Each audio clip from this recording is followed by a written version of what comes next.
በስመ አብ ወወልድ ወመንፈስ ቅዱስ አሃዱ አምላክ። ገስጾሰ ገሰጸኒ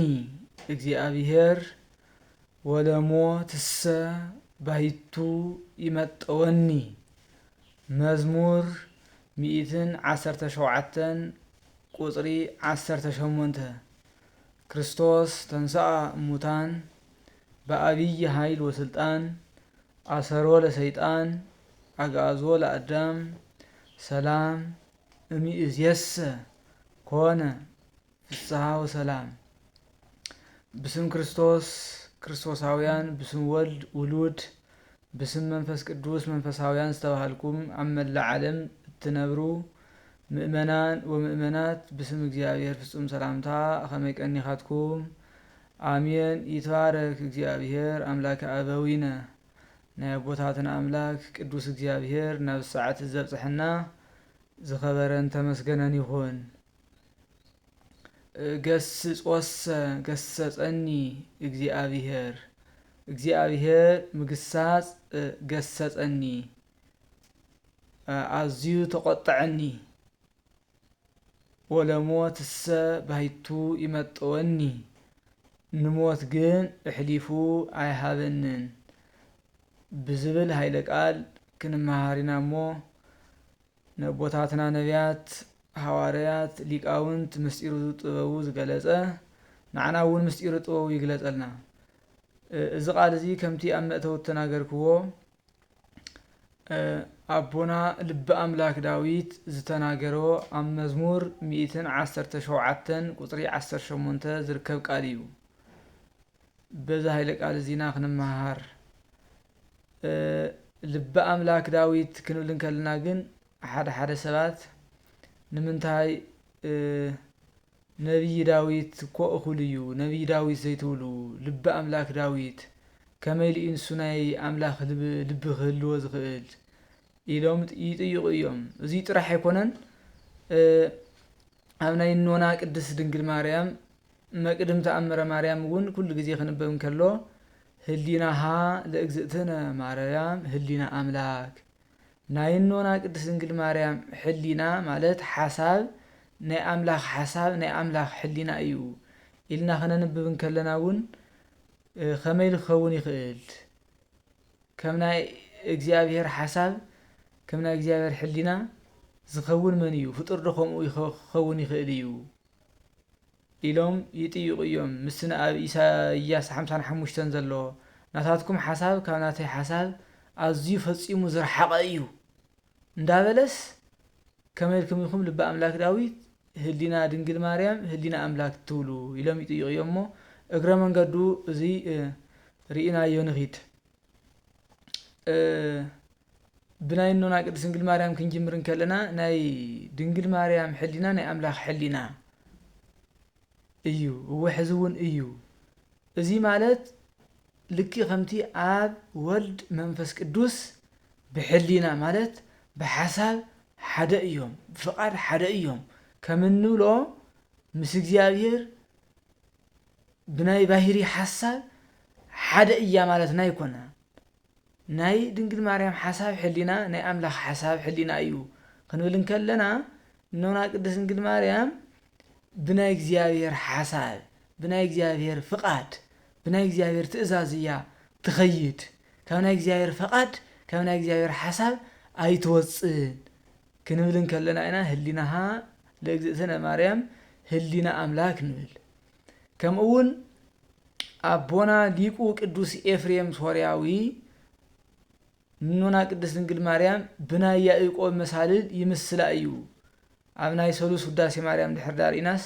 አንቲ ውእቱ ሰዋስው ዘርእየ ያዕቆብ እምድር ዘይበጽሕ እስከ ሰማይ ወመላእክተ እግዚአብሔር ይዐርጉ ወይወርዱ ውስቴታ ኢሉ ይገልጻ። ያዕቆብ ኣብ ፍኖተ ሎዛ ካብ ምድሪ እስካዕ ሰማይ ተተኺላ መላእክት ክወርዱላ ክወፁላ ዝረአየኪ ናይ ወርቂ መሳልል ናይ ወርቂ መሳልል ንስኺ ኢኺ ይብላ። ሊቃውንቲ ድማ ነዚ ነገር ዘክትርጉምዎ እንከለዉ እታ ካብ ምድሪ ክሳብ ሰማይ ተተኸለት መሳልል ናይ ድንግል ማርያም ምሳሌ እያ ከምቲ ቅዱስ ኤፍሬም ነግረና ዘሎ ማለት እቲ እርከን ወይ ድማ ደረጃ ናይ ኑና ቅድስት ድንግል ማርያም ናይ ትሕትናኣ ናይ ትዕግስታ ናይ ፍቅራ ናይ ጥበባ ምሳሌ እዩ ናይ ወርቅ ምዃኑ ድማ ናይ ንጽህናኣ ናይ ቅድስናኣ ምሳሌ እዩ እታ ጫፍ መሳልል ድማ ናይ ሕሊናኣ ናይ ሓሳባ ናይ ሕሊናኣ ምሳሌ እያ ኣፍታ ጫፍ መሳልል ንጉስ ተቐሚጡ ነበረ ማለት እቲ ንጉስ ዝበሃል ዘሎ ድማ እግዚአብሔር እዩ ኣብ ምንታይ ተቐሚጡ ነይሩ ኣፍታ ጫፍ መሳልል ታ ጫፍ መሳልል ድማ ናይ ኖና ቅድስት ድንግል ናይ ሕሊናኣ ምሳሌ እዩ ኣፍታ ጫፍ ድማ መን ተቐሚጡ ንጉስ እግዚአብሔር ተቐሚጡ ስለዚ ናይ ድንግል ማርያም ሓሳብ ሕሊና ናይ ኣምላኽ ሕሊና ማለት ካብ ናይ እግዚአብሔር ሓሳብ ካብ ናይ እግዚአብሔር ፍቃድ ኣይወፅን ካሊ ኣይሓስብን ሕሊና ኖና ቅድስት ድንግል ማርያም ካብ ፍጥረታት ፍልይ ካብ ዘብላ እቲ ሓደ ተጠቃሲ ደቂ ሰባት ኣብዚ ምድሪ እዚ ካብ ነቢብ ማለት ካብ ምንጋር ክቁጠቡ ማለት ብምንጋር ሓጢያት ካብ ምስራሕ ማለት እዩ ክቁጠቡ ክልከሉ ክዕገሱ ክነጽሁ ይኽእሉ እዮም ካብ ገቢር እውን ከምኡ ካብ ሃልዮ ግን ኣይነጽሁን ንጹሃን ክኾነ ይኽእሎም ብሓሳቦም ማለት እዩ ሰማይኒ ይኮነ ንጹሃ በቅድሜ ከም ዝብል ኢዮብ 15 ሰማይ ማለት እንኳን ደቂ ሰባት መላእክቱ እንኳን ብሕሊናኦምስ ንጹሃን ኣይኮኑን ንጹሃን ከም ዘይኮኑ በዓለ መላእክት እንቱ ሳጥናኤል ሓሶት ካብ ልቡንኡ ኣመንጪዩ ክወድቕ ኢና ንርኢ ብድሕሪኡ ግን ልቢ ክንብሎ ዝግበአና መላእክት ይጋገዩ ይወድቁ ማለት ኣይኮነን ስለዚ ካብ ፍጥረታት ፍልይ ዘብላ በሃልዮ ማለት በሓሳባውን ንጽህት ምዃና እዩ ኣብ ነገረ ማርያም እንታይ ዝብል ቃል ኣሎ አልዎ አመ ቦአ ህሊና ዓለም ውስተ ህሊናሃ ናብንና ቅድስት ድንግል ማርያም ሕሊና ሓሳብ ናይ ዓለም ሓሳብ ዝኣተወሉ ግዜ የለን ወአልዎ አመ ተግህሰ ህሊና መንፈስ ቅዱስ እምህሊናሃ ናይ ዓለም ሕሊና ዓለም ናብ ናይ ድንግል ሕሊና ሓሳብ ዘይኣተወሉ ምኽንያት ድማ ወአልዎ አመ ተግህሰ ህሊና መንፈስ ቅዱስ እምህሊናሃ ናይ ሕሊና መንፈስ ቅዱስ ናይ መንፈስ ቅዱስ ሕሊና ናይ መንፈስ ቅዱስ ሓሳብ ካብ ሕሊና ኣይተፈለየን እሞ ካብ ሕሊና እንድሕር ዳኣ ዘይተዘይፈልዩ ድማኒ ናይ ዓለም ሕሊና ናይ ዓለም ሓሳብ ናብ ሕሊና ከኣቱ ክመጽእ ኣይኽእልን ስለዚ ህሊናሃ ለእግዝእትነ ማርያም ህሊና ኣምላክ ክንብል ከለና እዚ እዩ ካብ ፈቃድ እግዚአብሔር ኣይትወፅን እሞ ናብ ልበ ኣምላክ ዳዊት ክንመጽእ ከለና ድማ ልበ ኣምላክ ዳዊት እውን ልክእ ከምቲ ኢትዮጵያዊ ቄርሎስ ኣባ ጊዮርጊስ ዘጋስጫ ክነግረና እንከሎ ኣብ ሰዓታት ረከብክዎ ለዳዊት ገብርየ ብእስየ ምእመነ ዘከመ ልብየ እግዚአብሔር በለ እግዚአብሔር ከም ልበይ ንዝኾነ ንዳዊት ረከብክዎ ኢሉ ተናገረ ዘከመ ልብየ ዝበለ እግዚአብሔር እዩ ከም ልበይ ሕዝውን ከም ልበይ ኩለን ከሎ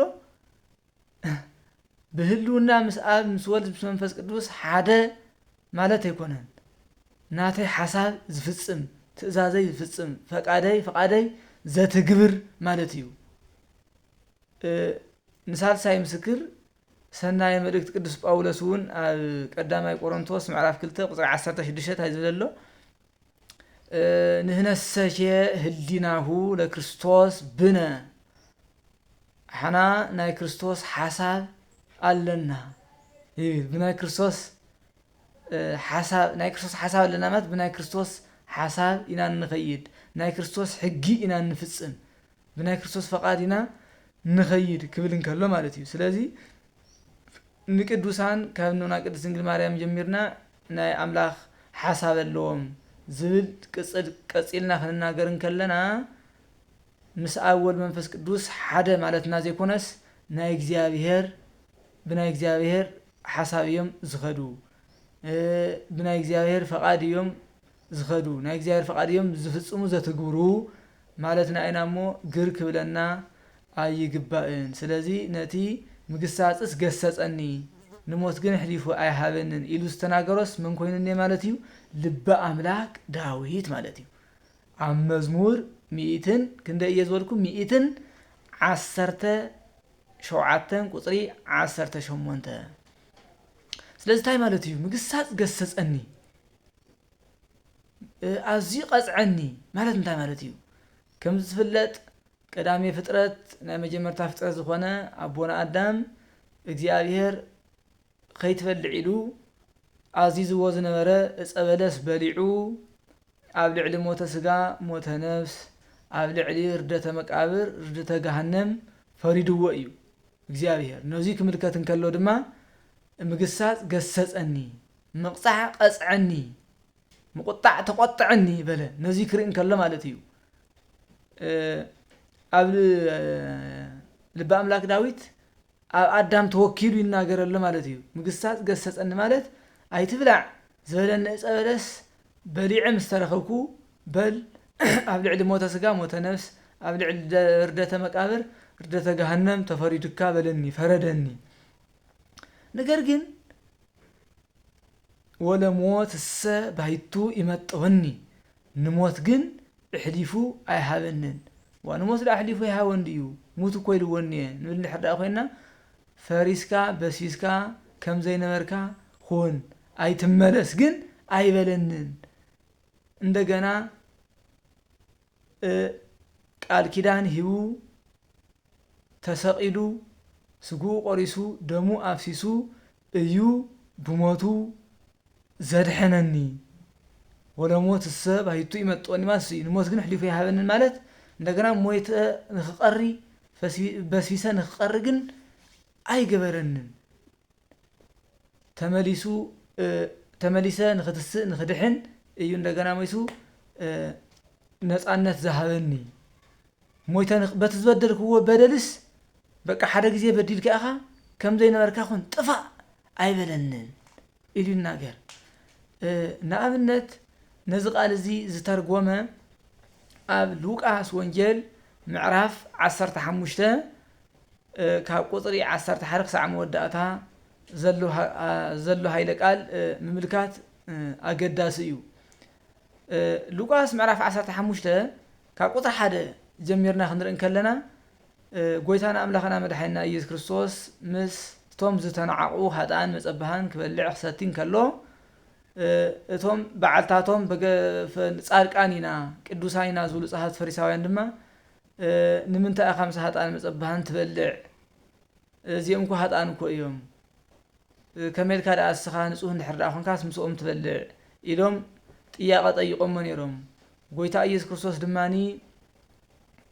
ንሃጣን ደኣ እምበር ንጻድቃን ክጽውዕ ከም ዘይመጸ ክገልጸሎም እንከሎ ሰለስተ ዓበይቲ ምሳሌያት እዩ ዝነግሮም መጀመርታ ብዛዕባ ዝጠፍአ በጊዕ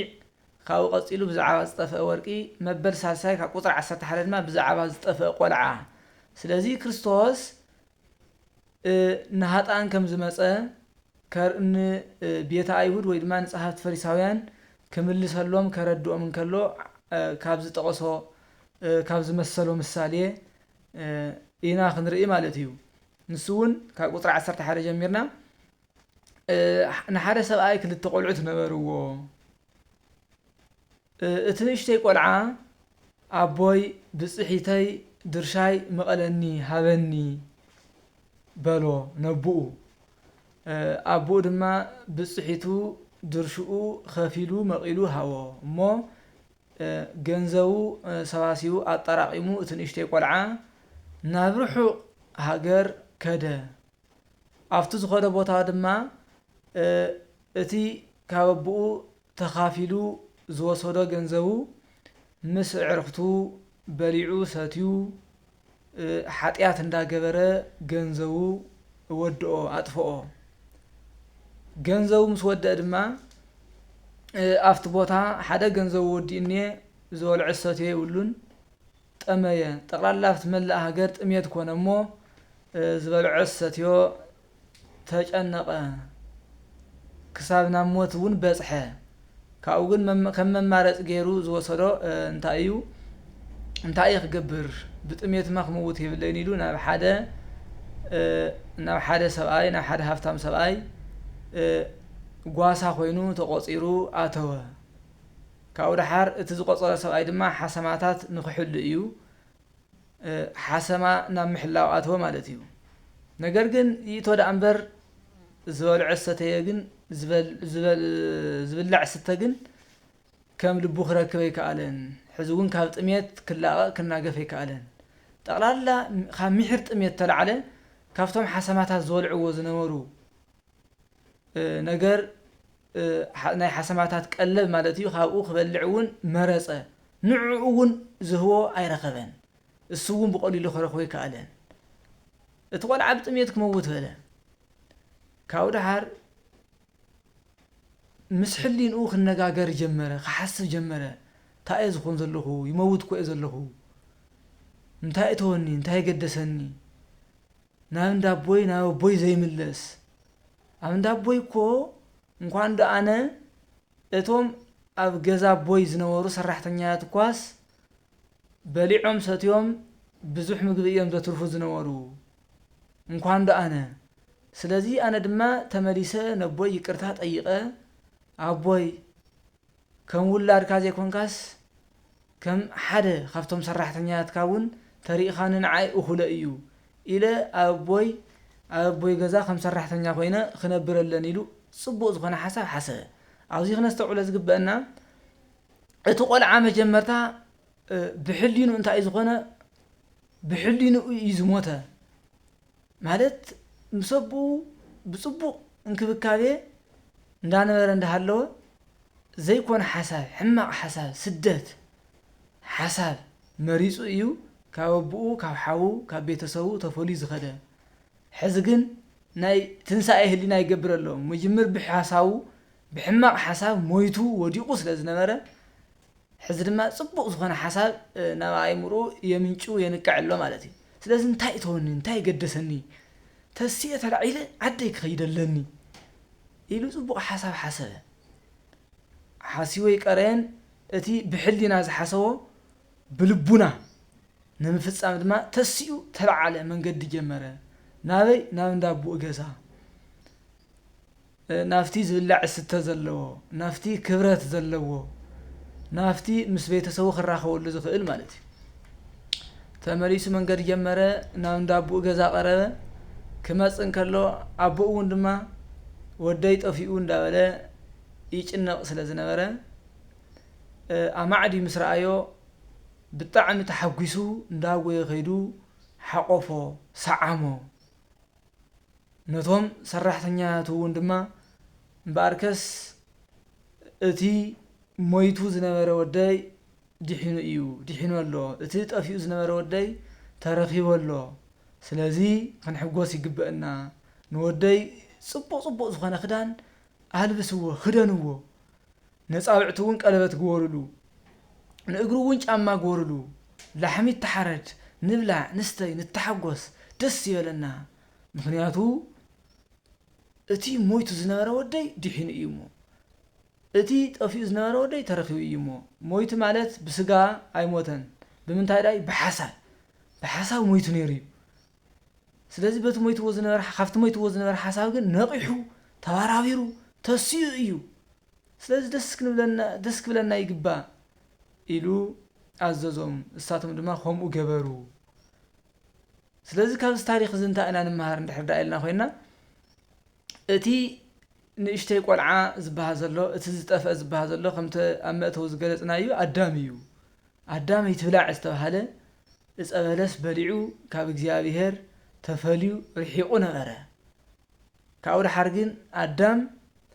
እግዚአብሔር እኮ በፈታሂነቱ አንጻር መሐሪነቱ ለእዩ ፈራድ ክኸውን ከሎ መሐር እውን ድማ እዩ ስለዚ ኣይትብላዕ ዘለነ ዕፀ በለስ በሊዐ ኣብ ልዕሊ ሞተ ስጋ ሞተ ነፍስ ኣብ ልዕሊ እርደተ መቃብር እርደተ ገሃነም ይፈረድ እንዳእምበር በኽየ ንስሐ ኣትየን እግዚአብሔር ክልምን ወለኒ ኢሉ ሓሲቡ ኣዳም ንስሐ ከኣቱን ከሎ እግዚአብሔር ድማ በሐሙስ ዕለት ወበመንፈቃ ዕለት እትወለድ እንወለድተ ወለድትከ ወእድህክ ውስተ መርህብከ ወእትቤዘወከ በመስቀልየ ወበሞትየ ድሕሪ 5 መዓልትን ፈረቓን ድሕሪ 5 መዓልትን ፈረቓን ካብ ጓልጓልካ ተወሊደ ኣብ መልዕልተ መስቀል ተሰቒለ ከድሕነካ እየ ዝብል ቃል ኪዳን ኣተወሉ ኣብ ቀሌምንጦስ 3:19 ንረኽቦ እዩ። ስለዚ እቲ ቆልዓ ተጣዒሱ ተነሲሁ ናብ ኣቡኡ ከም ተመለሰ ኣዳም እውን ድማኒ በኺዩ ተነሲሁ ናብ እግዚአብሔር ተመለሰ ሓቆፎ ሰዓሞ ማለት እግዚአብሔር ድማኒ በቲ ዝኣተወሉ ቃል ኪዳን መሰረት ሰዓቱ ግዚኡ ምስ በጽሐ ካብ ጓልጓሉ ተወሊዱ ኣብ መልዕልተ መስቀል ተሰቒሉ ክዳን ኣልበሶ ኸደኖ ማለት እታ ጠፊኣ ዝነበረት ውሉድነት መለሰሉ ውሉድነት ሃቦ ቀለበት ማለት ድማኒ እታ ጠፊኣ ዝነበረት ሃይማኖቱ ቀለበት ማለት ሃይማኖት ማለት እዩ ሃይማኖቱ ጽንዕሉ ጫማ እውን ድማኒ ምግባር ትሩፋት